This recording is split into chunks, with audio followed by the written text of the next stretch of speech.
Hello everyone, this is Talk Time with Cynthia. I'm coming today. I'm back inside filming. Outside is really nice, but I wanted to come inside today. It's a little warm though.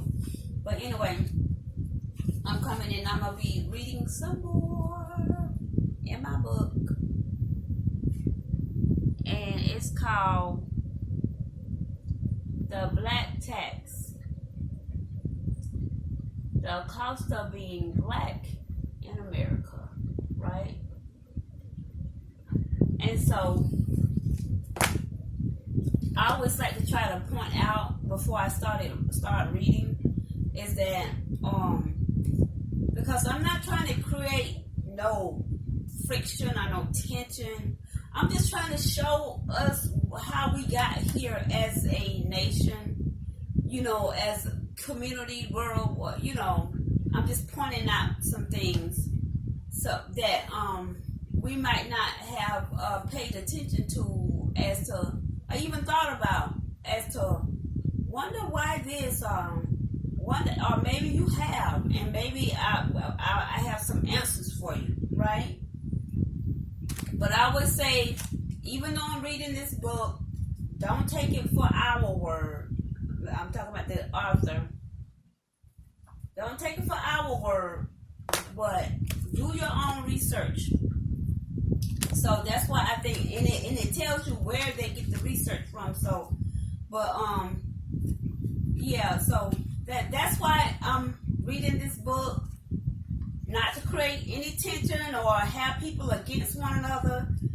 To me, it's more of knowing what is what, so that it will draw us together so that we can work on a solution as to how to get from point A to point B. And that's why I'm reading this book. Okay? So, and I just want to say thank you guys for coming and listening to what I have to say and being interested. And I really appreciate it. I thank you so much to my subscribers. My thing here is kind of crooked. I say thank you so much to my subscribers, my viewers, and to people who are interested in what I have to say, right? And I try to give good information. I try to create spaces where people can come and feel at home and be educated and feel loved and feel understood, or to give their point of view respectfully. So, you know what I mean? And if there's any books that you guys want me to cover or read or whatever, just let me know. Comment down below, and once I get done reading this book, I can read you guys' books that you want me to read to our audience, to our subscribers, our viewers. So, but anyway, I just want to say, don't forget to comment, like, and subscribe to this channel. Give thumbs up to this video. Let your girl know. Let your girl know what you like, what you don't like, and if we can improve upon some things, then we can do that. Can't please everybody, but we'll try to do our best to give out content that people can appreciate and people love. And like I said, we can't. Everybody ain't gonna love everything, right? We can only just do our best as long as we can come in and agree to disagree. That's cool too, and we can still love on each other even though we don't agree with what one another say. And then maybe we could see somebody else's point of view, a point of view other than our own. So don't forget to hit the notification bell so you can get my so you'll know whenever I upload different videos, right? Hold on, y'all. Let me get this glare out of here. Okay, guys, I just had to get a bit of that glare out my glasses so y'all can see me. It look like I got one eye. But yeah, so that way you could get my you'll know when I upload a video. You get the notification if you hit the notification bell, And Don't forget to tell your family and your friends what your girl Cindy is doing, because we try to keep it popping over here on the positive side. Love, peace, understanding, joy. We just try to embrace one another, just a lot of peace and love, and just to try to learn and understand each other and how we got to where we are.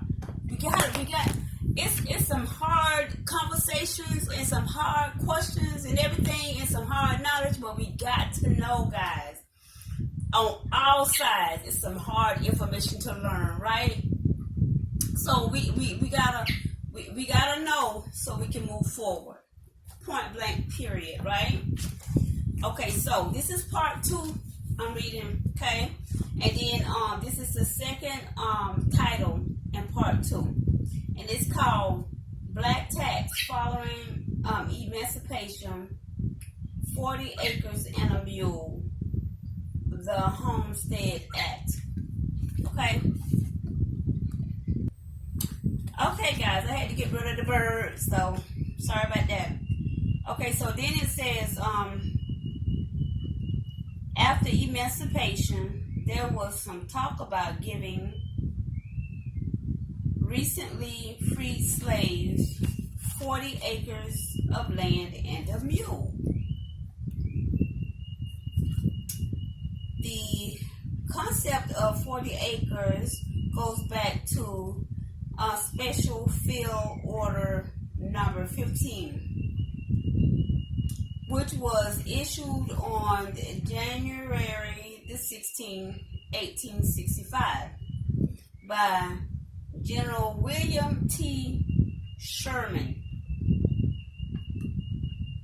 If this concept of 40 acres had been extended to all newly freed slaves, it would have led to the redistribution of 160 million acres of land to newly freed black people at a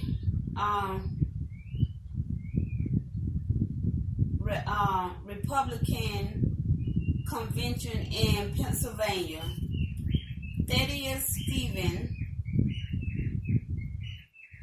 a staunch abolitionist, called for the taking of 400 million acres from former slaveholders to provide some compensation and assets to those once enslaved.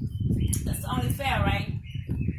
Then it says, this land would have allowed former slaves to be able to produce enough goods and services to provide for their basic needs with any surplus allowing for the accumulation of wealth. It would have also provided the former slaves with a modest ability to begin to recover from 17 generations of involuntary and uncompensated servitude. The mule would have provided a means of transportation and the ability to multiply the manual labor of the newly freed people. Okay? It is important to note that by 1816, 80% of the 125,000 craftsmen in the South were slaves. Therefore, if the newly freed people had been given land, capital, and access to markets, they would have been able to build homes, towns, schools, hospitals, and institutions, but they were not providing 400 million acres to these newly freed people as compensation for unimaginable brutal treatment over 250 years. Never gained traction, and the hope of 40 acres and a mule also never came to fruition. In 1865, Andrew Johnson, President Abraham Lincoln's successor and a supporter of the Southern white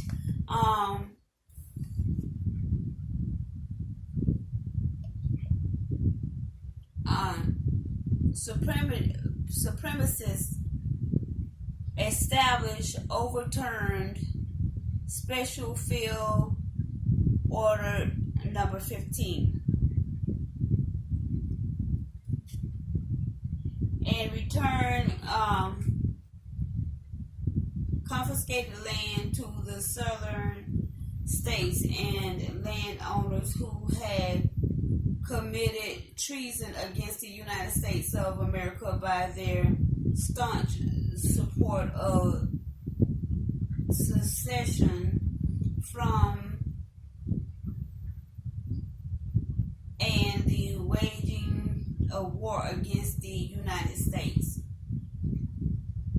Given the repugnant historical treatment of black people in America since 1619, this outcome is not surprising, but what is very interesting is that in 1862, the U.S. Congress passed the Homestead Act, which would distribute 246 million acres over the next 60 years to 1.5 million white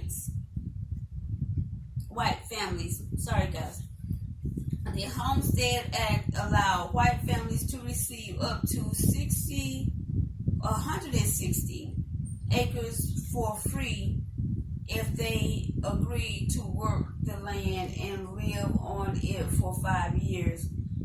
To put this into perspective, the average cost of an acre in 2015 was $3,020, with premium land going to $6,350, which means that 246 million acres would be worth between 740 billion and 1.6 trillion at 2015 land prices, which is the equivalent of giving 500,000 to 1 million per family.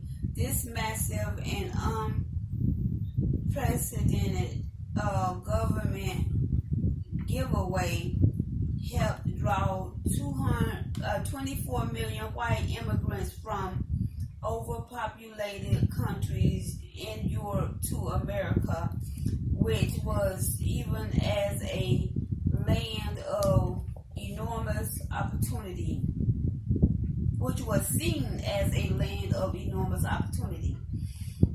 Of the 1.5 million families that received homestead land, 99.73% went to white families. Researchers estimate that up to 93 million Americans today are direct beneficiary of this enormous wealth generating program. Thus, while newly freed people were denied a modest means to produce resources for themselves, after 50 trillion worth of labor had been extracted from themselves and their forebears, millions of white families, some citizens, many who were not, were given extraordinary opportunity to own valuable land at virtually no cost. The irony is that during the first 8 years after the Homestead Act was passed, over 1 million former slaves got sick or died from exposure and disease from Jim Downs, Associate Professors of History at Connecticut College, describes as the largest biological crisis of the 19th century. Exposure and disease were the natural outgrowths of insufficient food, clothing, and shelter as a result of former slaves not having land or means to produce resources to sustain themselves.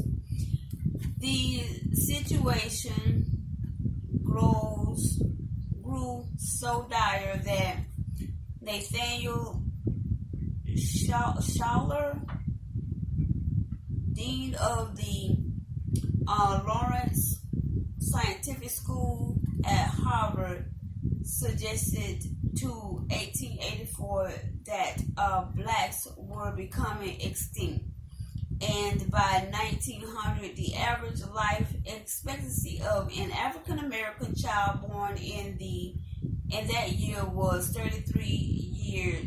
And that, wait a minute, let me read that over.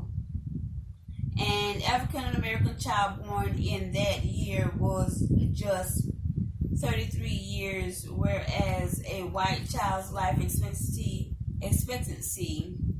was 50% longer. Okay, and then it says, we have the little box again, guys. You can see that. I hate when my camera doesn't adjust. Come on, camera, adjust. Adjust, camera. So anyway, I'm gonna read it to you guys. It says black tax at 2015 land prices: 50 acres, 160 million acres, or 438 billion to 1 trillion, right? And that's 2015. It says 400 million acres proposed by Thaddeus Stephen, or 1.2 trillion to 2.5 trillion.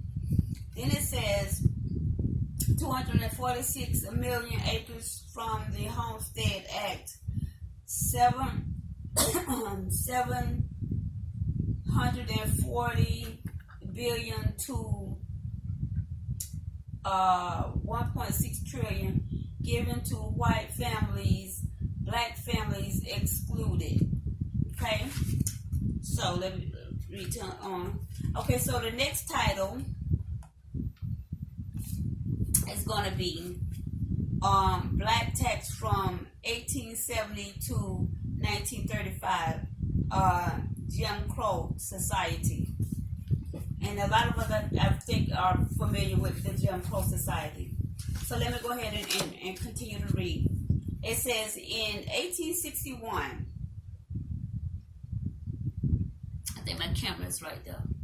Okay, it says in 1861, raw cotton accounted for 61% of all U.S. exports,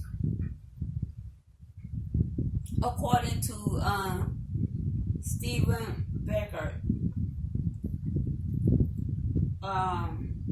professor of history at Harvard University, up to 20 million people worldwide were involved in the cultivation of cotton and the production of cotton clothes.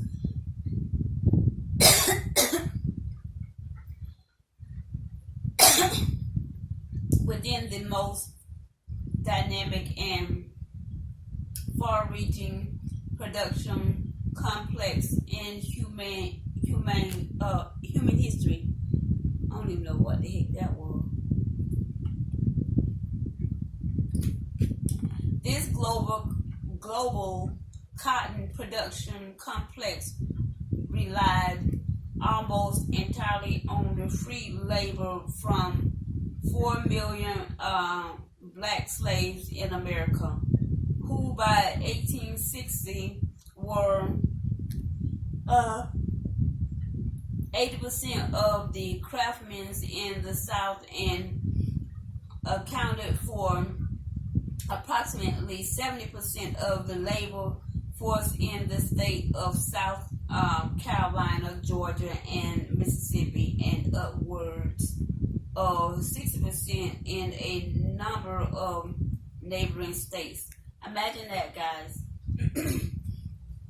Due to the outbreak of the Civil War and the ensuing precipitous drop in cotton production, close to 1 million people lost their cotton-related jobs across Europe and in other nations with cotton industries.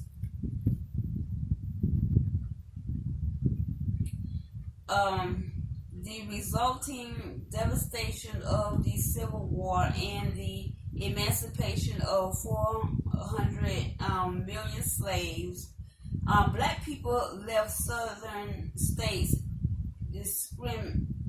decimated, and the world economy in a global cotton famine. During this cotton famine, a primary concern around the world was how would America put her newly freed people back to work. The answer to that question was the establishment of a system of laws and customs coupled with extreme violence that would reinstate Southern white supremacist control. This system became known as Jim Crow, and its aim was to reduce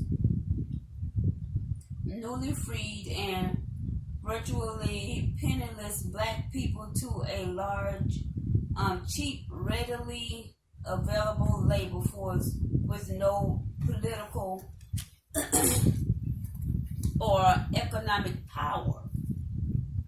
This would be relatively easy to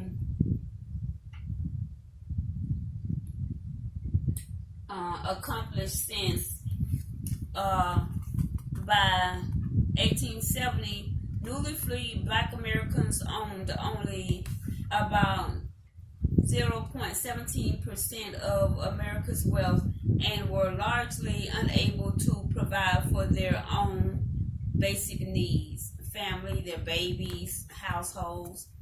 Okay, so then it says the foundation of this new system was a construct.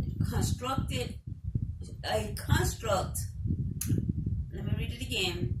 The foundation of this new system was a construct called sharecropping.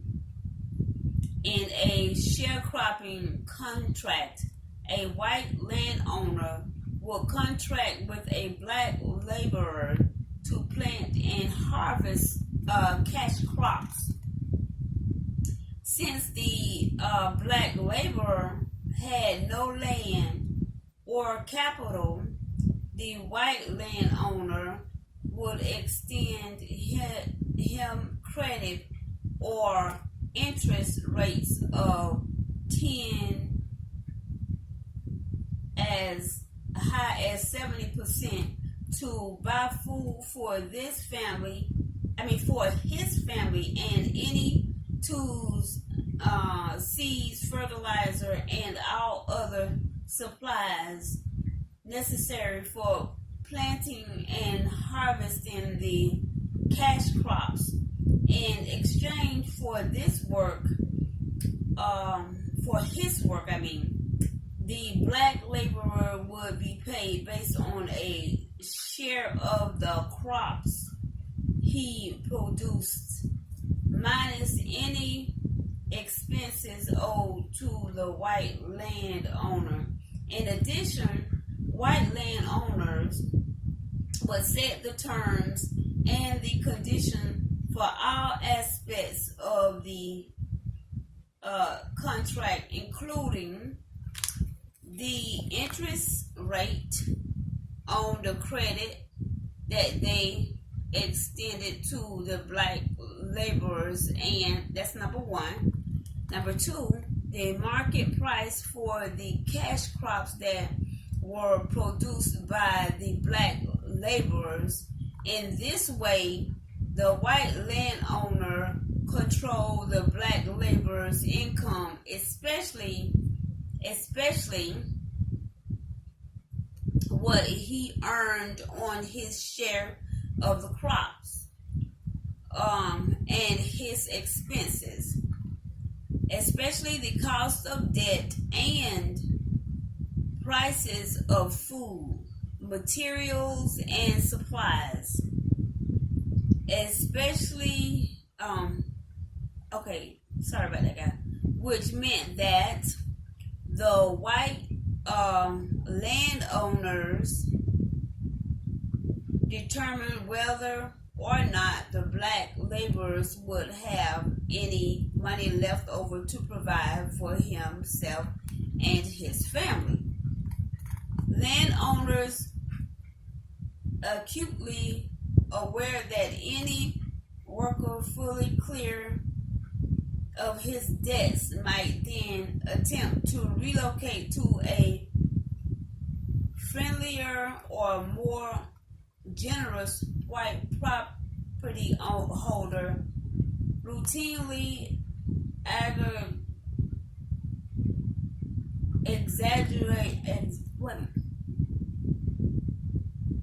exaggerated costs and interest, so that virtually no sharecroppers could ever fully extinguish their obligations. If the black laborer questioned or protested, he could face violent and lethal repercussion. As one former sharecropper put it, "I have been living in this Delta 30 years, and I know that I have been robbed every year.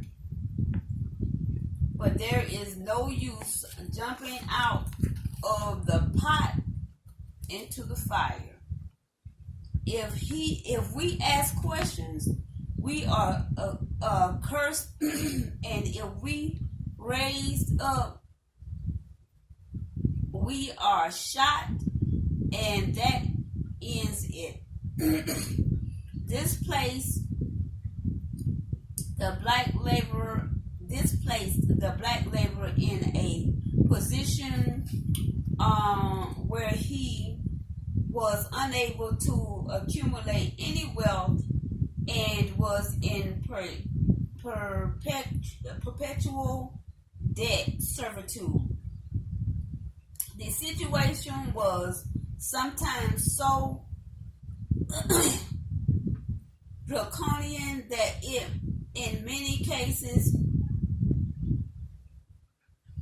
if the black laborer could not fulfill the terms of the contract, even if it was because he was sick, the white landowner could outsource his work at the black laborer's expense.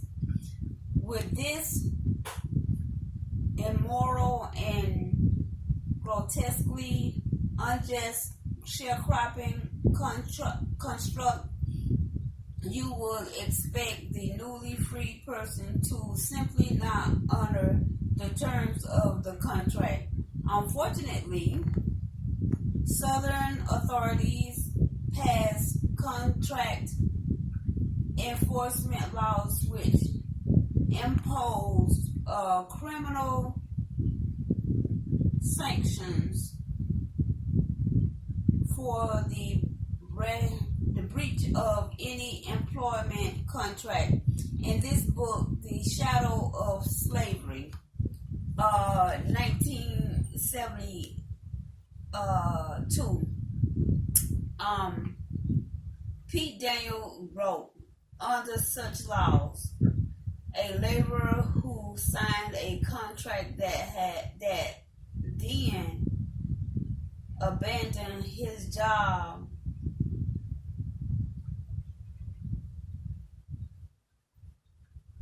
Okay, let me read that. A laborer who signed a contract and then abandoned his job could be arrested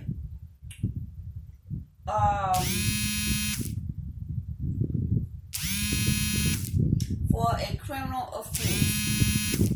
Ultimately, the choice was simple. He could either work out his contract or go to the state or county chain gang.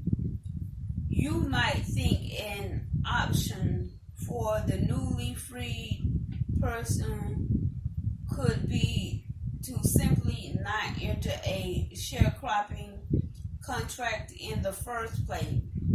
The challenge with that is the black laborers did not have many alternative forms of employment and would end up unemployed, landless, and without a means to feed himself or his family.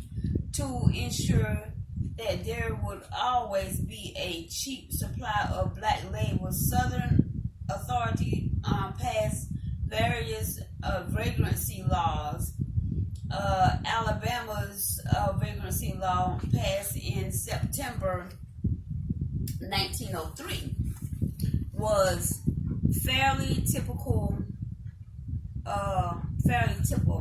It defines a vagrant as any person wandering or strolling about in idleness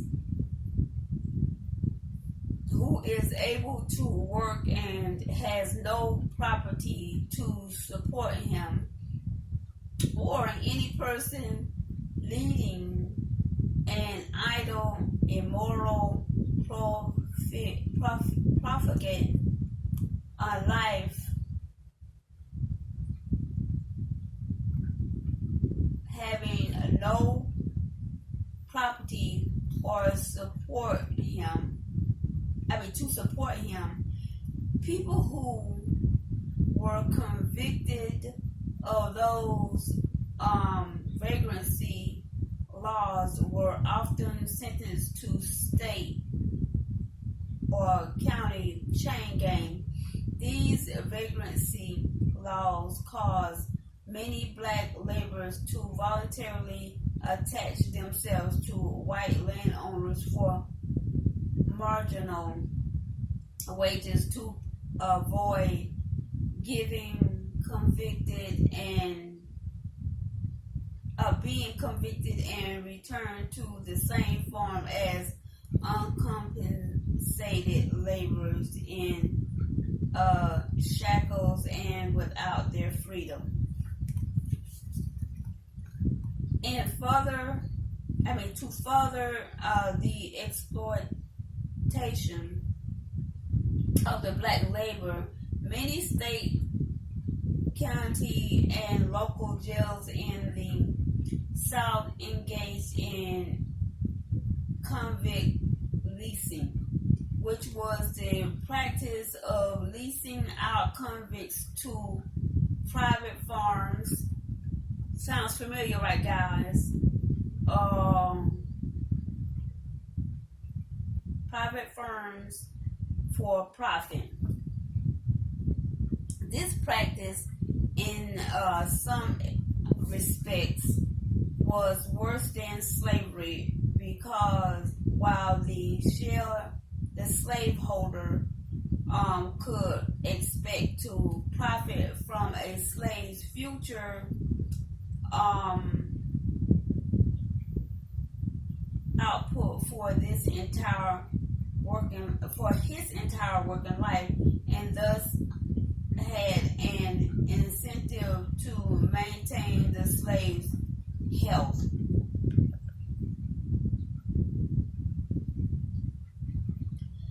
The private firm had no such incentives, which held to mortality rate on many of these chain gangs being as high as 45% a year.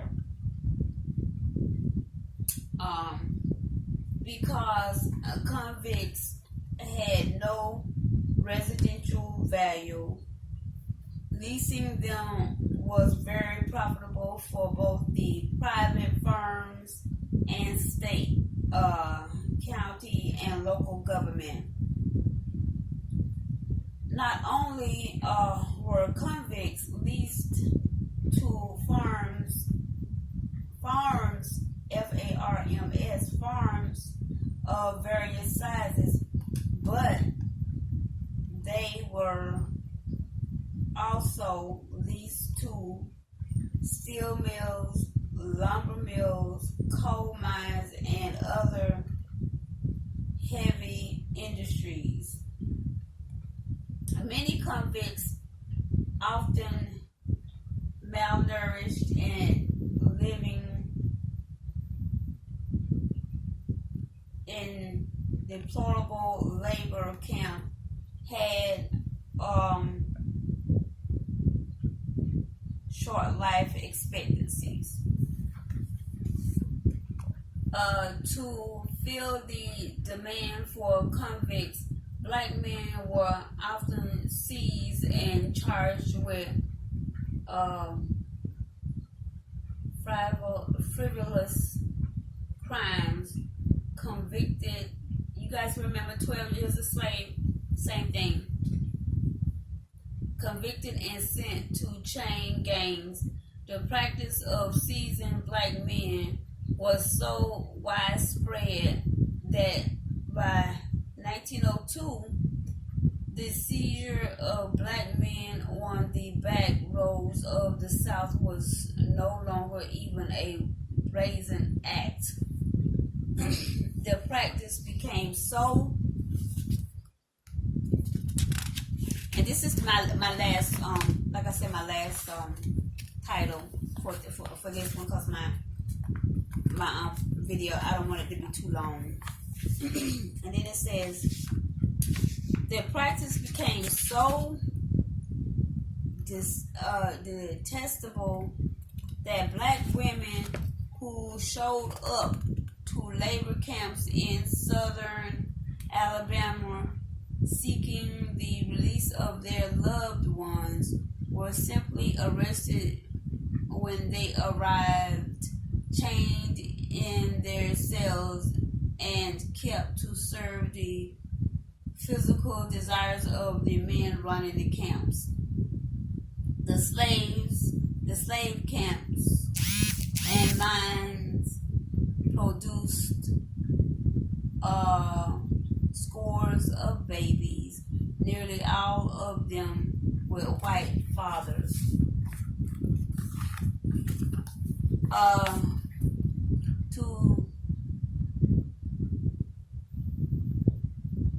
To accelerate the time to get a conviction, Southern officials developed the concept of plea bargaining, which circumvented the 13th Amendment requirement that one be duly convicted.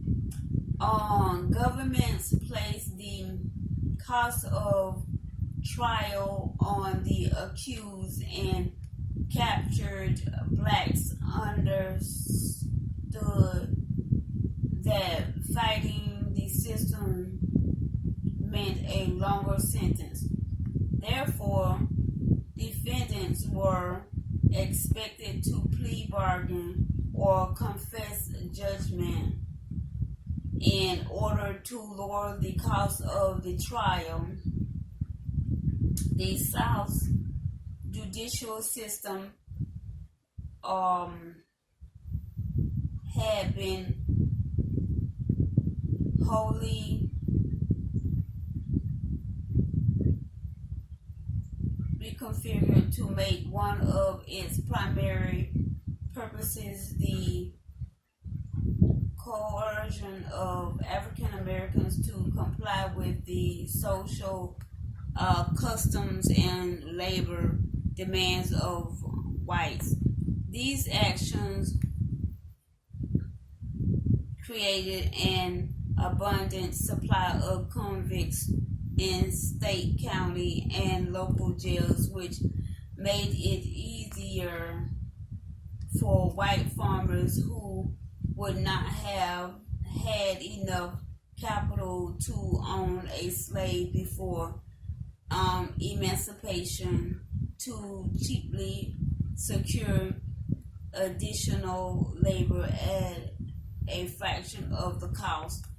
The practice was so widespread and profitable that in 1914, 20% of Alabama's state revenue was from convict leasing.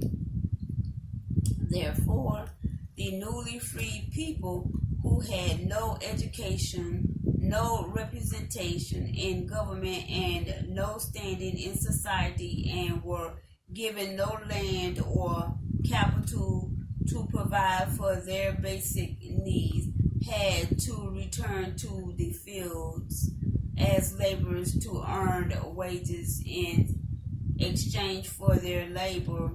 A black sharecropper often received perpetual debt, servitude, and extremely limited means to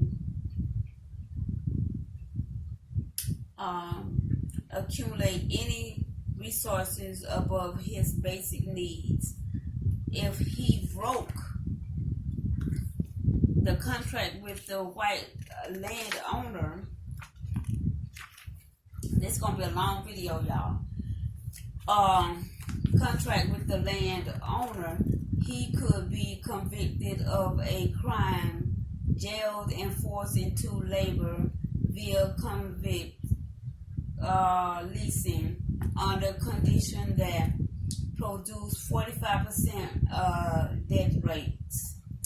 If he did not enter into a contract and could not prove that he was otherwise gainfully employed, he could be convicted of being a vagrant or some other petty crime, jailed, and returned to labor via convict leasing under conditions that produced 45% death rates.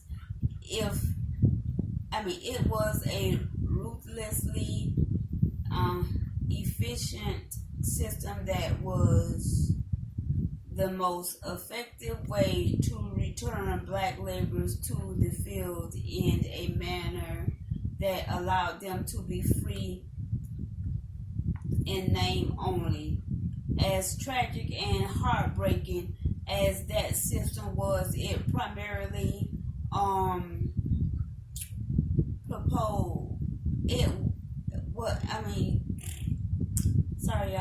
As tragic and heartbreaking as that system was, its primary purpose and effect was to impose 100% tax on black laborers. By 1910, 93% of African Americans lived in the South, and the overwhelming majority of them were subject to a nearly 100% tax on their labor. And by 1935, 40% of the black labor force was still engaged in sharecropping, tenant farming, or work as day laborers.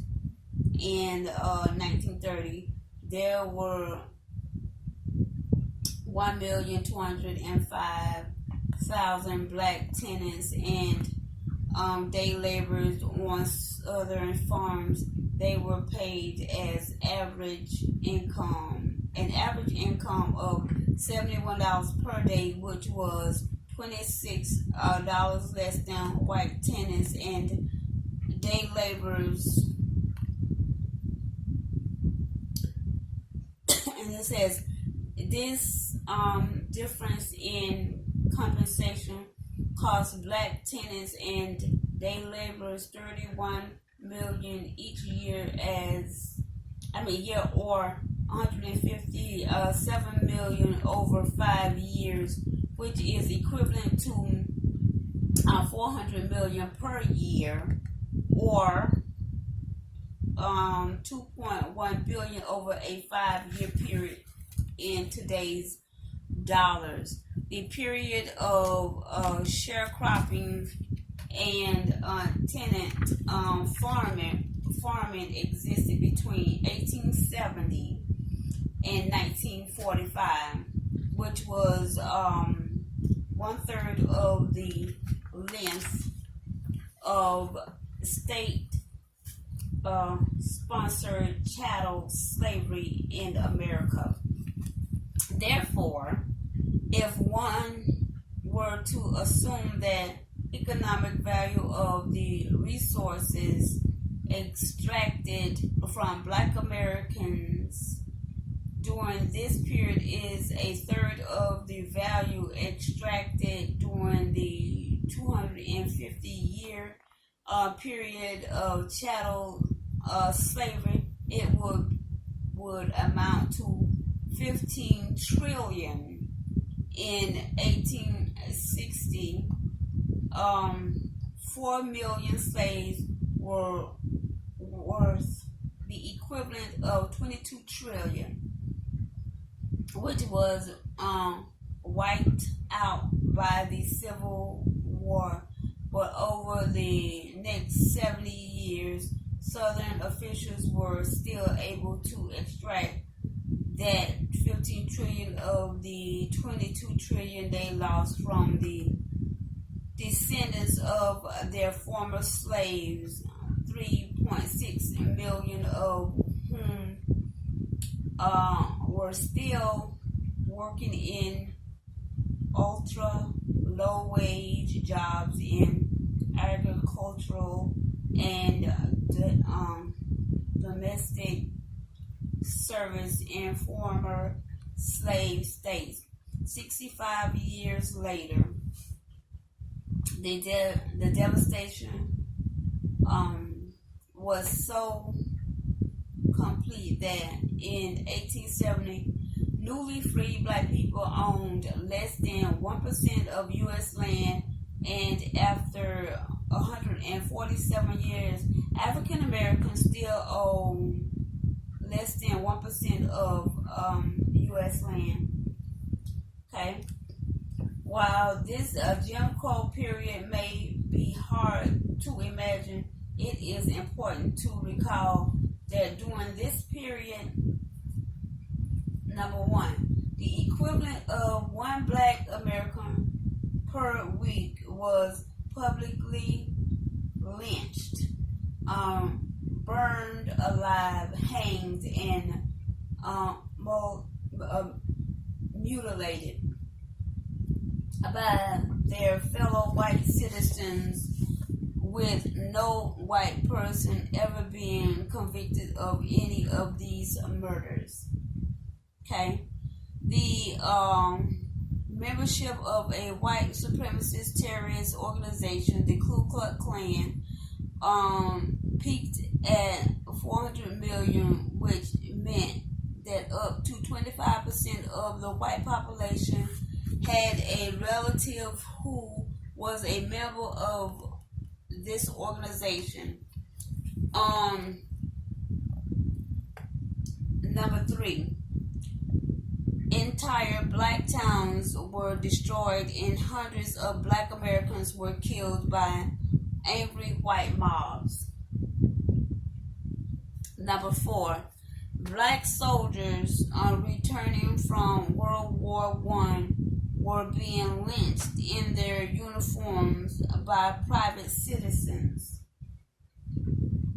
And number 5. Black citizens had no political representation,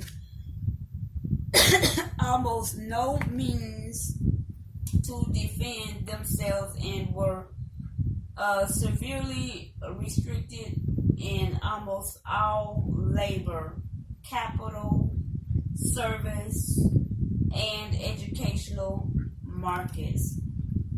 This was such a violent period for black Americans who could be killed for starting a business, accumulating wealth, and otherwise trying to improve themselves, their situation. That between 1910 and 1930, 1.6 million black Americans fled southern states for northern U.S. cities, and by 1920, a massive back to Africa movement had developed, supported by millions of African Americans. Black tax, and there go our box, guys. They got another little box there, if you can see that. So it says at 2015 prices, Jim Crow Society, 15 trillion. So, but yeah, that's what it was, and that's how things got to where it was, which is very interesting. Like I said, do your own research. But so we've come a long way, but we still have a long way to go, because there are still instances where we are, as black Americans, African Americans, we are blocked from opportunities where that we are educated enough to have the opportunities. People are put in the place of us when we have the most education. So anyway, so it's things like that we have to be aware of, right? And like I said, not to scratch up any danger of try to cause confusion or chaos, but those are the things that we have to be aware of as a community, as a city, as a town, as a state, as a nation. We just have to be aware of that and try to do better, because if one group suffer, then we suffer as a whole, and we have to literally see that, because if we are working if we're not allowed to have and build up our community, or get loans where we need loans to build up our community,